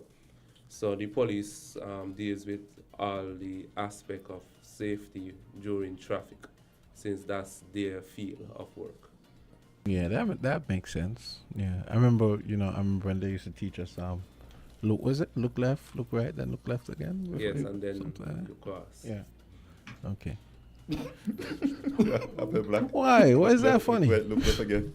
Because people don't watch me for the class. People don't do that. True. Even good adults, they look one side and a speeding car coming from the next side. But guys, the Lord give us wisdom. We need to and use you- it you- and stop doing nonsense. you know where they're looking? But what if your brakes don't work? They're looking at the I phone. hate to see adults crossing and this is them and the car just coming. They ain't looking Yeah, this way, you know. one of the other And next thing- thing too, y'all need to educate the children on when they're walking with their parents. Do not let their parents have them on the outside. Our parents never walk with us like that. I hate to see it. The tiniest little toddlers they have on the outside of them that could get hit by something. The kids are supposed to be on the inner side of you. You are the protector. You are bigger than them. Here's a question. If I am maybe this is probably a traffic question. I'm probably straying here, right? If I drive in, right, and they light green and somebody crossing, if I hit them, I get bonus points, right? Oh my What? God, Jay. Like how that work? How that work? Who in the wrong? Who in the wrong? The pedestrian, but then you still have to But then exercise caution. you But will then get if you charged suddenly still for driving yeah. without due care and attention. Yeah. Really? Yeah, because you still have to be mindful of them. But then too, you could still get in an accident because what if the person you move a little bit, you recognize that person, you stop, that person coming behind you wasn't cognizant back. Yeah, but the person behind gonna hit you from behind, so Yeah. they're gonna be responsible for your vehicle. Yeah, but we don't want But, all that response, so we want everybody to be careful. Yes, I know. I think know. about it It's sometimes. a hard one. Cause people don't cross on the the green all the time. Yeah. And I wonder what if? You know, I don't feel tempted. Don't try it. Don't try it. No. You can't. Why? Shouldn't. Why? Because Why? although they're wrong, two wrongs don't make a right. Our parents taught us that. Two left make a right. But anywho's there. Two left makes a right. Two left make a right. Okay. Anywho's. But yeah, go ahead. How many times a year you guys do the SSI? Maybe the schools? Yeah. Well, similar. This is the first I've heard about it. I think so. Oh, you mean the way you explain it Yeah, with it the is adding the Coast Guard and the police and so. Yeah, it has been Oh, continuous. All you have to do reach out to us, and we will. Okay. We participate, but we annually have our summer safety program, Oh.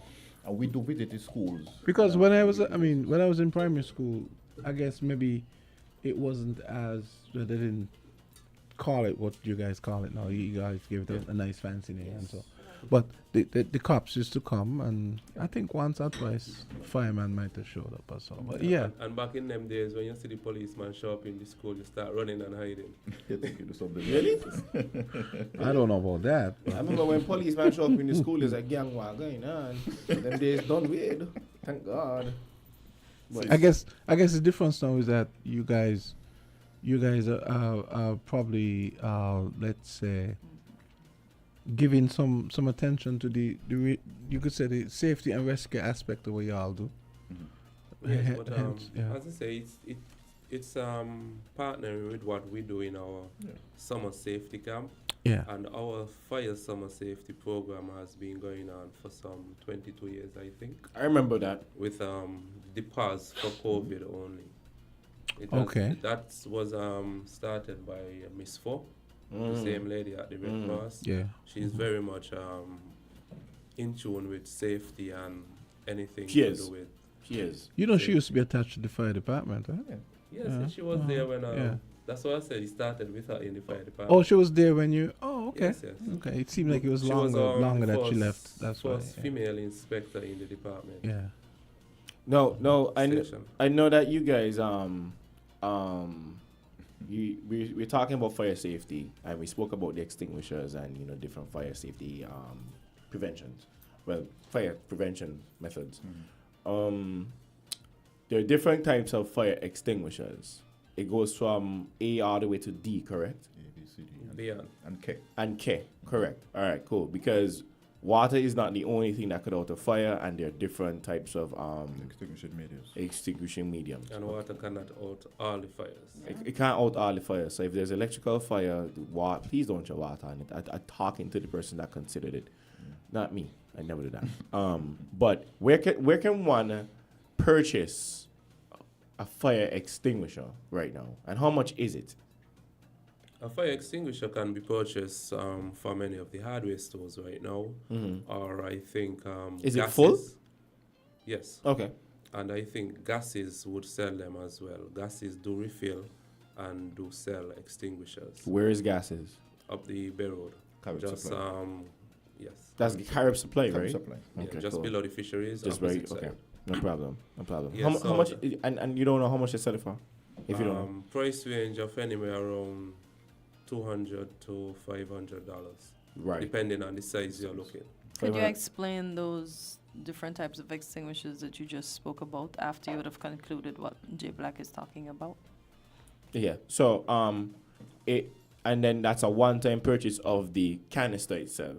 Yes. Right. And then how much is And it? if you use it, I can't tell you. I don't know what's the refill price for it. Okay. Okay. But if you use it, it has to be refilled. No matter what type it is. The easiest to refill is water.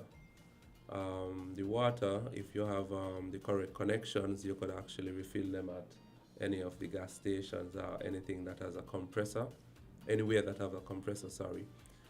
Just put in the appropriate amount of water in it and put back in the compressed air in the tank. And that's the easiest one to refill.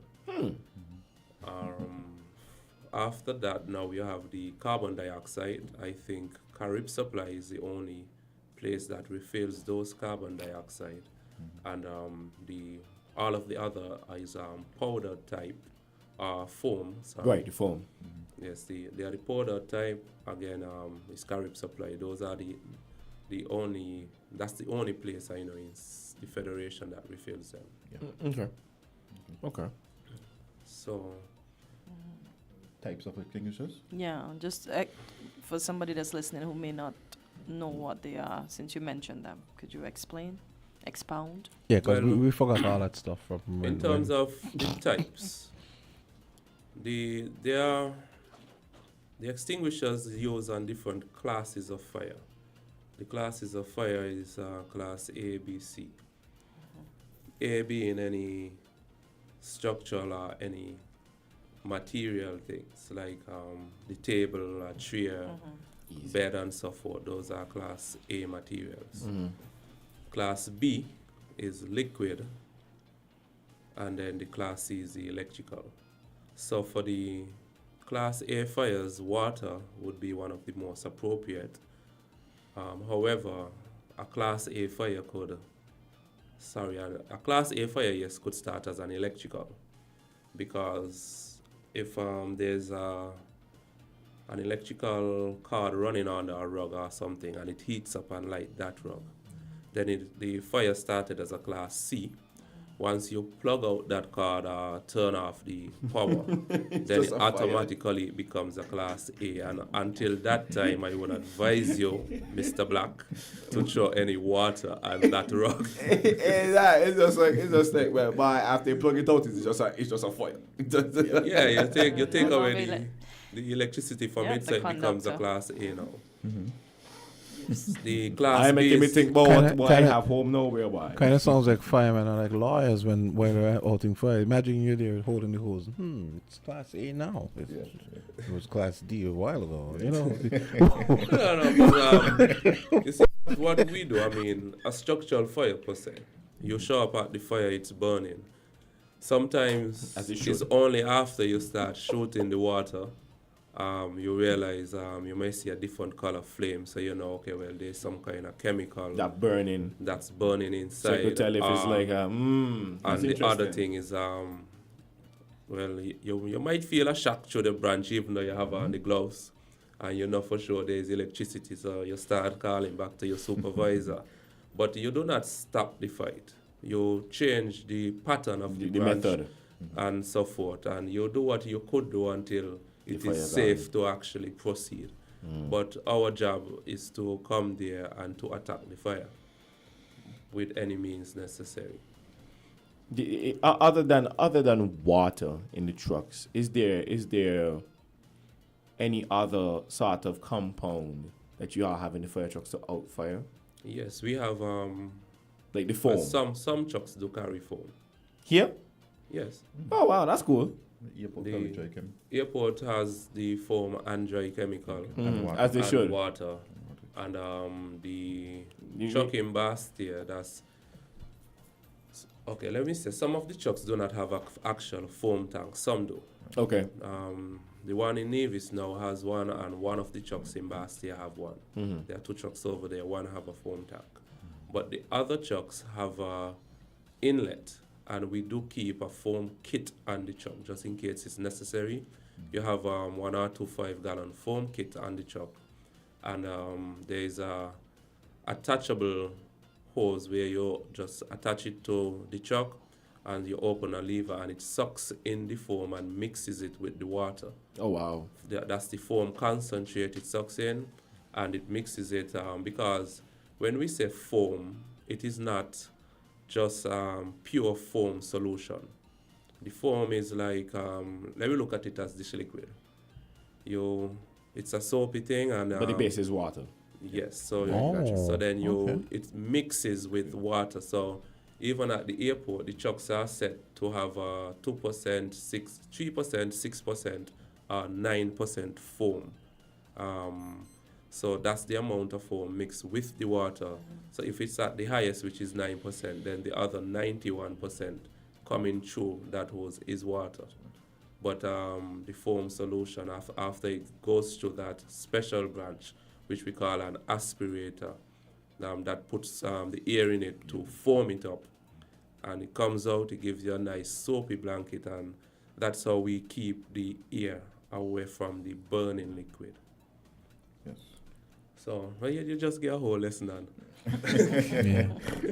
I just realized. I already know about this. I just realized. Yeah, I was into this kind of stuff. I had to learn like the trade, like woodwork, metalwork. We had to learn all this stuff in high school. Okay. Yeah. What you were saying, Jamsta? No, I'm saying I just realized maybe you guys should have to go over some of this stuff again, because we went through a lot of this stuff with Tim and the chief when y'all started, and I realized we've kind of forgotten a lot of it. So some of this stuff you just went through there was stuff you knew before. I mean, like even the fire extinguisher classes. So I guess next time you could go through those again, because we all the time now. I was saying some of the trucks, as I say, they do not have any other extinguishing media tank other than the water. Well, I could imagine that some trucks may not be as equipped as yours. That's fine. We do have extinguishers on the truck, because sometimes we get a call and we get there early enough where there might just be a fan in the house burning, or and you just grab stove an extinguisher. Yeah. You grab the extinguisher, you run in fast, and you deal with it. Okay. That is nice. But let me ask a quick question. You say you have the trucks that just have the water. Is it a situation where you can just add the foam concentrate if needed to one of those trucks? Yes. That can work. That's what you're saying. That there is a Yeah, tank. but I was wondering. Available. But I was wondering if the truck had to be specified for No, how it works. Yeah. Some have a foam tank. If they have a foam tank, we keep foam in it. If it doesn't have the tank and it just have the attachment, it's just to attach a hose to the truck. And have the water. The foam is like a 5-gallon kit. You just push the hose in it, and once you open the lever, it sucks it up. Focus, Jamsta, focus. The other way of doing it is if the foam is actually needed and that thing is not working, is you just go up on the top of the truck and empty the foam thing in the tank. So it would mix in the tank and it would come out as the foam that you need. Sounds good. Okay, well, we're out of time. And as usual, this stuff is always to be sweet. Yeah, this stuff is always interesting. Yeah, always interesting. So once again, I love to wish you guys a fire-free week. Well, your wish didn't come to this week at all for us. Maybe I'm jinxing. Maybe I'm jinxing you. I think we had one residential fire, and maybe about 5 or 6 different fires, small fires. Right. It was an active week in Nevis. Nonetheless, we pulled through as usual, and we are hoping for a fire-free one this one. Well, I hope so. Yeah. Okay, guys, that's gonna do it for Fireproof. Now, anyone is interested in sponsoring Fireproof, it's a very interesting program, always engaging. We have 2 very charismatic officers who come here and impart all the information you need to know. Yeah, and they're funny too. So if you're interested in sponsoring the show, give us a call at 466-9586 here at WinFM. Yeah. Okay, guys. But I will say it again. A fire-free week. Yes, and don't forget Unfiltered on Sunday, 7:30 p.m. to 8:30 p.m. And I guess I won't be seeing you guys on Monday. Why? Because I won't be coming in. Okay. All the best. Okay. Thank you. All the best. And don't forget, stay tuned for Voices at 11. This was Island T. I think. We'll be back at you on Monday at 8 a.m. Something I can't explain.